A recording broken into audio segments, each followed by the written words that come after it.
30-minute reviews, beware of spoilers, and exploring hyperspace lanes are all available ad-free. But if you want to support the show, you can go to bewareofspoilers.com and click the support button that's available on the Spotify website. Thank you.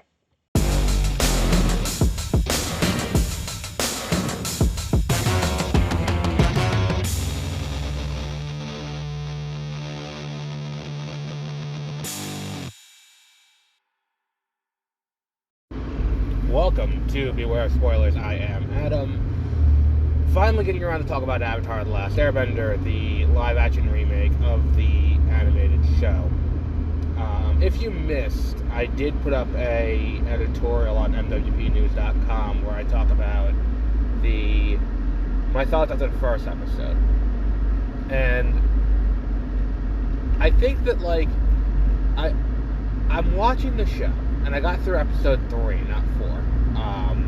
Because I kind of feel like this is a good place for me to be like, I think I've gotten all that I will out of this. Because I think there's enough that's changed without, and this is kind of the thesis of what I was talking about the other day. If you're going to make changes for an adaptation, you and look, let's be honest, a lot of times you have to, either for timeliness, for things to be related to how things are in the world at the time that you're adapting compared to how it was when you were doing it, which in this case doesn't really apply, but, you know, let's devil's advocate this shit and say that that's the case. If you're going to make adaptations, if you're going to make an adaptation, you're going to go out of your way to adapt something that was already in one medium, move it to another, you will have to make changes. That's why it's an adaptation and not a translation. A translation is a direct, adaptation is we're taking it and we're changing it. All of that said, if you're going to adapt, there needs to be a reason and there needs to be a replacement. And what I mean by that is you need to have a reason why you're changing what you're changing. And there needs to be something else that's as interesting as what you're taking out, replacing what you've taken out.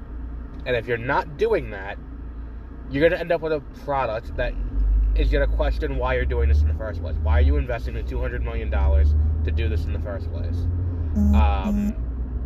And what it ends up feeling like, specifically in this case, is you have people who look down on animation as a medium, taking it and adapting it, and trying to be like, well, now we're putting it in the way that adults can watch, because now it's not a kid's show anymore.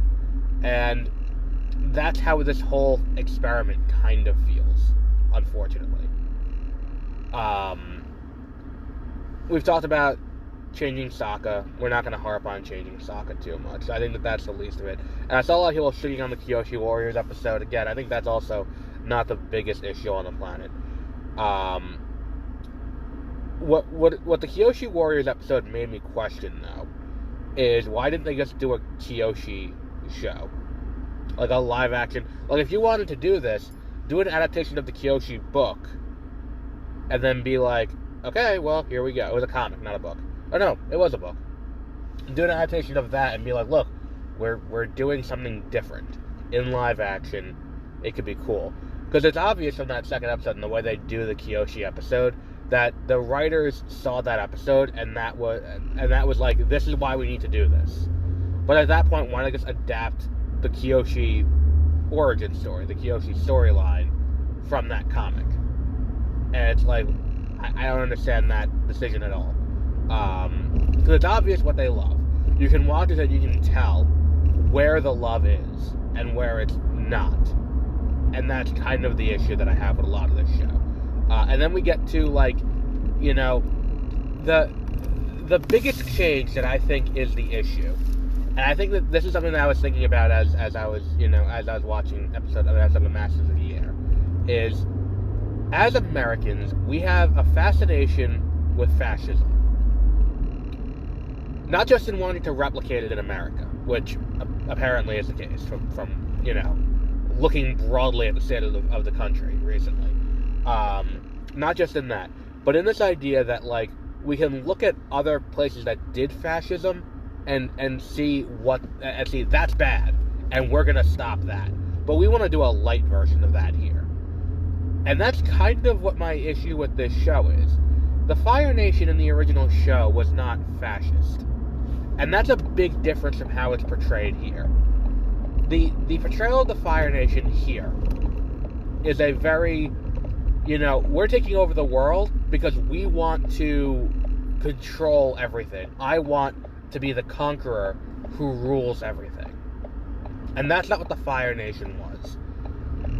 In the episode in Season 3, where they define what Fire Lord Sozin's reasoning for this is, and why he's going out into the world and with the armies and setting up these colonies in the Earth Kingdom. The reason for it there is the traditional colonial idea. The traditional idea of, we're going to go there and we're going to take their resources, yes, but they're going to get something for that. They're going to get the enrichment of our culture. They're going to become civilized. They can't rule themselves. They can't be trusted to rule themselves. But we're going to go in there and we're going to, in exchange for their resources and what they have there, we're going to show them the proper way to be.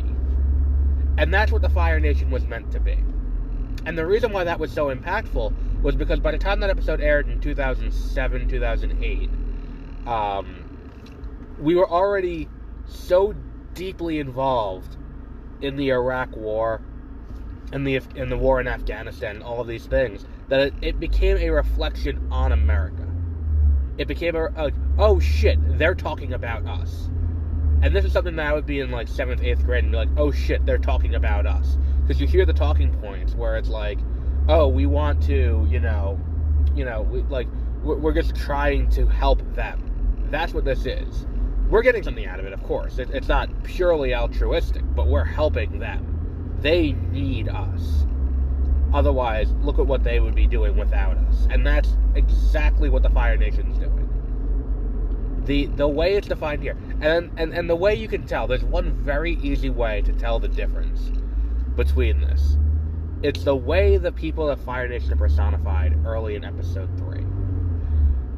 Where we get this thing where Azula, for whatever reason, rather than just fucking murdering all these people, which is what the Fire Nation would probably have done, in the original show, he just straight up killed these people instead of leading them on this wild goose chase that ended up with them face to face with the Fire Lord and then getting killed after Azula turned them in. The whole thing is asinine. But the idea that these people are there and it's like, we lost people in the war too. My brother died. My mother died. This person died. My cousins died. Anyone died. If this is a fanatical, ultra-nationalist government, which is what the Fire Nation has been portrayed as and what it was designed to be, if that's the case, those people dying are not something that you want to kill the Fire Lord over. Because if that's the case, and if we're in this ultra-nationalist world where everyone's like, yeah, gung-ho, we're here for this war, think very Starship Troopers.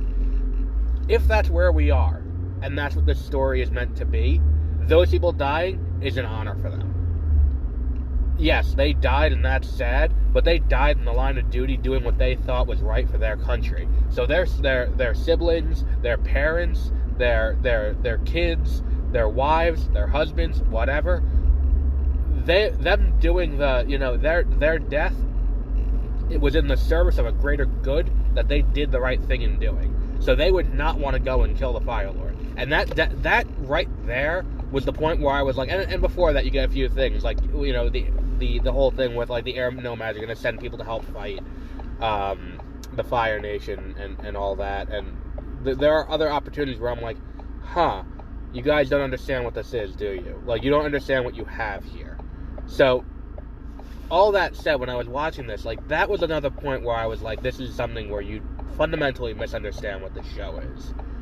And I think that this goes to a larger issue with Netflix, where Netflix has this desire to be viewed as the progressive streaming service. They, we talk, like, Netflix gets made fun of a lot for, by the right mostly, for being we're going to make everyone black. We're going to make everyone, racially diverse. We're not going to stick to reality. We're going to change things. And it's like, not really the case, but, you know, they live in their own little fantasy world anyway, so it is what it is. That said, this show does kind of encapsulate that issue a little bit, because they went out of their way to be like, we're going to cast diverse, we're going to cast what's realistic to what these groups are meant to be. We're going, like, all of these things are, like, great, you're going to do that. And the point of that is you're trying to earn those points. We're trying to show that we are progressive and we're doing this the right way. To do that, and then to have the show misfire on the fundamental tenets of what the original show was, shows that that's all for show. It's all just a facade to make yourself look like you're doing more than you are. Because I think fundamentally the issue is we have this thing where we talked about it a little bit with Ahsoka, where the one of the things that worked really well about having Ariana Greenblatt in Ahsoka play young Ahsoka. The thing about that worked so well was the idea that she has been a child soldier for the entire time we have known her as a character. We understand that, and we've seen it in the Clone Wars TV show. The problem with that is we don't, you know, it's easy to chalk up as like, oh, it's just a kid's show, like, so she's gonna look like that. When you take full-size Hayden Christensen as Anakin Skywalker and put him face-to-face with Ariana Greenblatt, who's meant to be Ahsoka in this era, and be like, alright, we're going to war, let's go, it immediately personifies what the difference is, and that is something where it's like, I think that's fundamentally something that changes in this show. Why is this show so different from the original?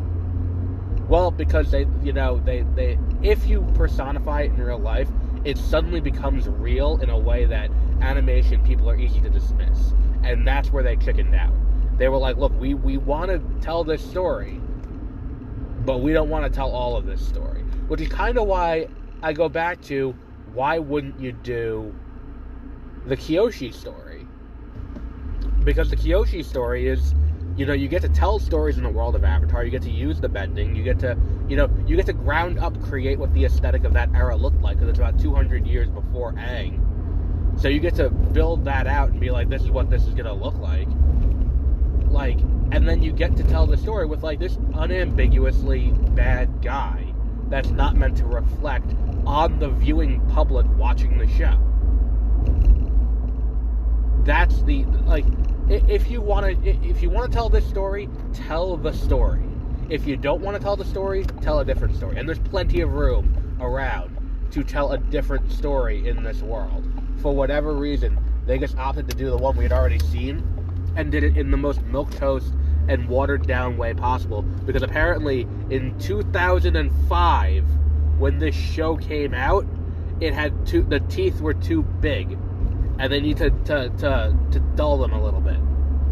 That's where we are. A children's TV show in 2005 was too biting for Netflix, and they needed to water it down. And look, I'm watching it now, and I'm like, I understand completely why the original creators were like, I can't be involved with this. And it's like, you watch it and you're like, oh, it all makes sense now. Why would you get involved to do this in live action and then leave for creative differences? I completely understand. It's because they're taking everything that the original creators did with the original show and pulled it out, and you're just like, all right, that's good enough for, we'll do this way. I understand why they left. And it's a shame. Because we could have had something great here. We could have had a great show. Because, like, the casting isn't bad. Like, the girl who plays Katara is great. The kid who plays Aang, he grew on me after the first episode. I didn't like him in the first episode, but by episode 3, I was like, great. The kid who plays Jet is fantastic. I think Danny Pudi is fucking fantastic as the Mechanist. Like, and I think, too, it's like, things like that, like moving the Mechanist into Omashu, I understand that. Like, I not really, but like, okay, you're gonna make that change, fine. I can live with that. I can live with putting Jet there, too. Like, because it's like, I get what you're trying to do in 8 episodes. If you're gonna sit here and have them beep, jump, spot to spot to spot, like, I get why you would put them all in one spot. I'm just kind of like, the casting is fine. Like, you have a bunch of great people who could have done this right, and they just did it wrong. And it's a shame. But we'll wrap up there for today. Tonight we have Dune Part 2, a review that may have spoilers, may not. I'm going to lean toward light spoilers will probably be the territory we live in. And because I'll probably want to spend part of it talking about where we go next with Messiah. And hopefully even further down the line with like God Emperor and Chapter House and stuff like that. Ideally, we'll see. But definitely the one next weekend where me and Peter talk about will have heavy spoilers. So we'll probably just do an advisory for light spoilers on that one. But we'll wrap up there for today. And until our next episode, have a great rest of your week.